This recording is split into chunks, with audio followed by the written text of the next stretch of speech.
video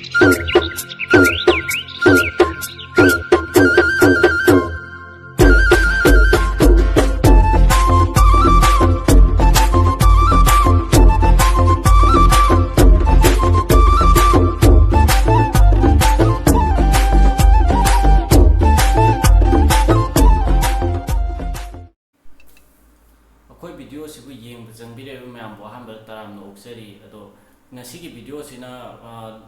cartoon nupim jang hangne keno to Luhongba Chatlamdai gi keni ki ba khot ba loi matung gi cartoon hai tare adu ma yek pagi video ne ado mamang gi episode ta comment bibiram ba myam da gi winner ama khan gi bado adu du na thabi ra po winner don thabi ra po painting ama khaka aroi da hapsari adu du ga keno se painting je hau de mamang gi episode video thagakib donga thagakib video du da comment bibiram ba myam do du gi lucky draw han otho che adu ro kanda keno se video painting sing je mu yeminase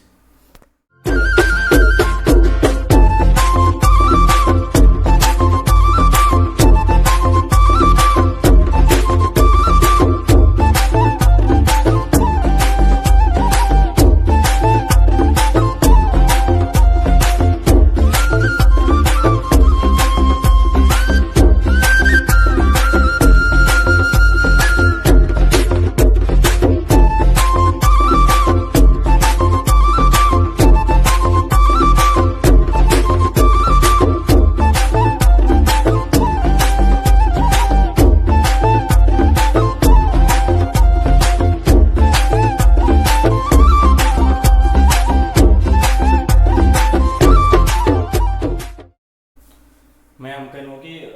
mamangi episode ta comment bibiram mayam dugi keno se winner se konthau jong puspa na tare ado konthau jong puspa yaragadi aina sida piri WhatsApp number sida dongi photo ma thabiro aduga mathangi episode ta dongi painting ma ye akanda hapsarake ado keno se mathangi dagi di lucky draw se tawra roge lucky draw to se engum de yam kanadre kano to kano su aina kano kitang mingon samna da kwen sida painting to jata gina tida promo bi bi time neba ai kano se mingon da promotion to neba ado promotion to wa je sum akoi akhang mo sem sum lucky draw ot sana bi lai pana to lucky draw ot sana bai bap tam la ka to re adu duna ye ning ba ka su interest lai tra ga su free ni ga ga comment bisinam su am yaw ba lai aning bai na tab su aduna ain khali ji lai aning bising du winner oir ka nu khanja gi chano kano ina ha na gi mong du da dum tawra ge like yam ba gi do comment bibiram mo kano sing du yawning bising du na do comment biram mi yam de ain khan du cha only mi mai ta ne ba comment khwai de gi comment da like khwai de gi yam na phang ba mi do adu du ina winner oir khal la ge ka gi no ma na like khom jaw na ta na ma so dum share kha ta ni ru ta da ngon du kitang kana bu khal lai da na adu ga ke ni winner je nang winner oire ka har ga phone to pau phau tu sing am yaw ba lucky draw to ko matam da ti adu kai no gi oi ta ga di like yam ba di oi ta di interest lai je da na ma na like khom jar ga like yam ma mi du na ma sa na winner oi ha de no ma sa khang ani da na mai to da na mathang gi dei ti like yam boi na kai no to ge khal la se adu na kana gu masing na free da like ani ba du de painting to ni ba lai ta ga di si gi video si to comment piram mo adu ga adong gi piram yo comment du na hayeng hai ta re hayeng in mitsida adom na pyramid kamino light fight ki yambo oita ga di kano adom painting ama sum soi soi den yek ser gani pung hai ja hayeng hai se pung chap cha ba di hai biting am de adu bu kano je result hai do pu che kano da dai o ga ne 24 hours hai ta si video sina pung kun mari su ma tam da kano to ne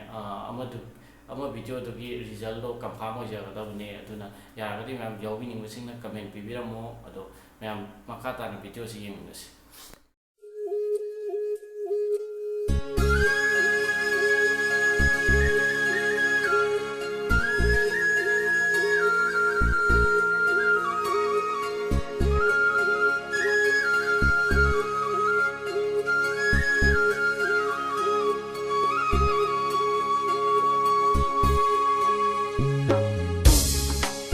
subscribe cho kênh Ghiền Mì Gõ để không bỏ lỡ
Đi lỡ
CHANU buông mây ô loi là thọ với lưng đầm nè còn lấy CHANU